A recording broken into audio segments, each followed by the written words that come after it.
Ryan Garcia says, no rematch clause. Winner takes all, coward. Stop hiding behind Al Haymon. I swear to God, I hate boxing. Push the weight enough flex alive is one in the six. Fit the runner, boy, you nigga, no question. You will run a motherfucker high stepping. Hey, you never had a big enough weapon. Motherfucker never learned your lesson. I'm a 88 pack nigga. I'm a 88 pack nigga. I mean, day walker, drink blood, fangs out, full moon, motherfucker change like a hoe. I'm just a nigga from the hood trying to stack a little cheddar for the money. Drew Titan Bronx on deck. Shout out to the mighty LDBC. I'm going to try and be as fast as possible with this. It's an article I saw on Boxing Scene. You know, I couldn't sum this up in a short. Shorts have become easier for me. But this, I just need to take a little time with this. Ryan Garcia, you know, this article just came up. He's not typing on Twitter, on social media, but apparently it looks like he has something to say. Well, let's just see where he said this. I think he said it to Mike Cappinger. Let's read this article. Link will be in the description from Boxing Scene. A super fight between Ryan Garcia and Gervonta Davis has been months in the making, but the final terms of their deal still have not been finalized. First of all, why is this a super fight? Why is this a super fight? All right. Why is it not finalized? Let's see. Oscar De La Hoya's Golden Boy Promotions, who represents Garcia, and Al Haymon's Premier Boxing Champions, who represents Davis, are the power players behind the scenes brokering the Showtime pay-per-view event at 136 catchweight bout. Okay, a 136 catchweight. Tank has fought at 140. Ryan Garcia is packing on muscle. Why don't they just have it at 140? Whatever, I'm thinking too much, whatever. On Monday, De La Hoya, who staged events exclusively on streaming service DAZN, told ESPN's Mike Coppinger that the major hurdle of the fight slated for April 15th boils down to who's going to control the rematch. So here we have basically a non-title fight, and there's a rematch clause or lack thereof. Let's see what's said. We're literally down at the 1 yard line. What's holding everything up is the rematch clause, said De La Hoya.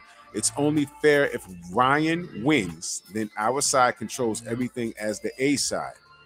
I got a problem with that. Let me just read this and I'll explain to you why.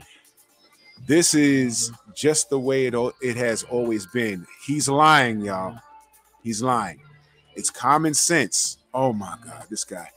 That whoever wins the A side, that's the bottom line. We're not reinventing the wheel here.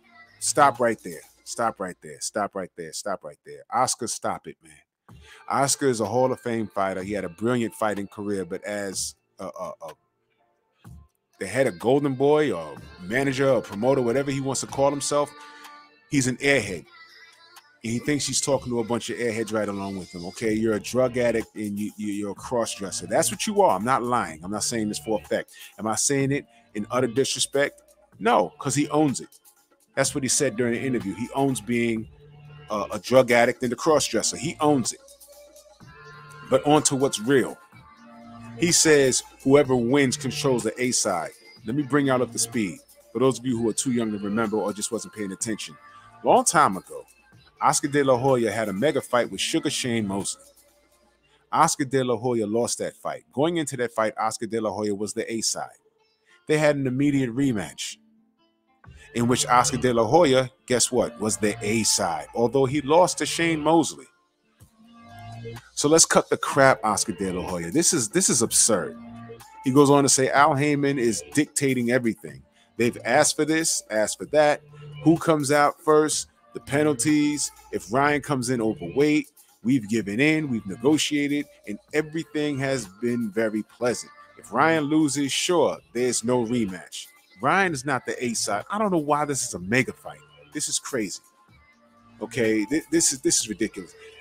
He says we're holding strong because we know it's fair, and we feel 1,000% this fight is going to be made in the biggest, and be the biggest fight of the past few years. I'm gonna be very honest with you guys. I'm not checking for this fight. I still don't think it's gonna happen. Hopefully, I'm wrong. But I still don't think it's going to happen. I don't think so. They're holding strong because they feel 1,000% that this fight is going to be made and it's going to be the biggest one in the past few years. Says who? Says who? What makes this a mega fight? What has Ryan Garcia done to make you turn heads and say, you know what, based off of his resume, I think he can compete with the elite at 135 and 140. He hasn't done anything. So, y'all can buy into this crap if you want to. All right. Yeah, look, the link will be in the description.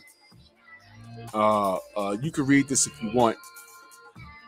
He says here, what did he say to Joe Goosen at his gym? Stop running, Tank. Stop hiding from me. Stop staying quiet behind Al Haymon. Everyone's taking shots at Al Haymon. Al Haymon hasn't said a word to anybody. No rematch clause. Winner takes all, coward. Okay, Ryan, and you see, this is why I don't really mess with this kid. And I asked the question, how do we make Ryan Garcia go away? Well, you put him in a ring with a guy like Tank, and Tank will knock the crap out of him. But it doesn't seem like he's gonna go away without getting a huge fight. Is it gonna be Tank? I doubt it. Hope I'm wrong, because I need to see this kid ended. I need to see him ended. His whole career is fraudulent. I don't believe him. After Luke Campbell knocked him on his behind and he got up and won, I said, okay, that's pretty good. I'm impressed with that, but I needed to see more. What did we get? He was supposed to have an exhibition against Manny Pacquiao. The lies got so bad that Manny Pacquiao's team had to reach out to him and say, look, man, stop using our name. Don't do that. We've never spoken. This fight's not happening. He was supposed to fight Devin Haney. That didn't happen. In fact, Oscar De La Hoya got on his Instagram with some girl, I don't know, giving him a facial pause. And he said, who knows Devin Haney? We're going to give you Ryan Garcia versus Jojo Diaz. Did we get that? Then he was supposed to fight Tank. He's on hot boxing with Mike Tyson screaming and hollering. They could have been had this fight, man. This is absurd with this kid. You can believe it if you want to.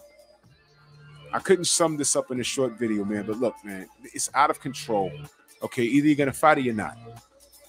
Stop talking, dude. We've seen what Tank can do. And Tank is on eggshells because even with his resume, we hold him to a higher standard. But I'm not finna play these games with these guys, man. This is crazy. But this is boxing, man. I would say y'all let me know what y'all think, but at this point, man, this is the sport, y'all. This is the next rock star. And based off of what? Bronx on deck.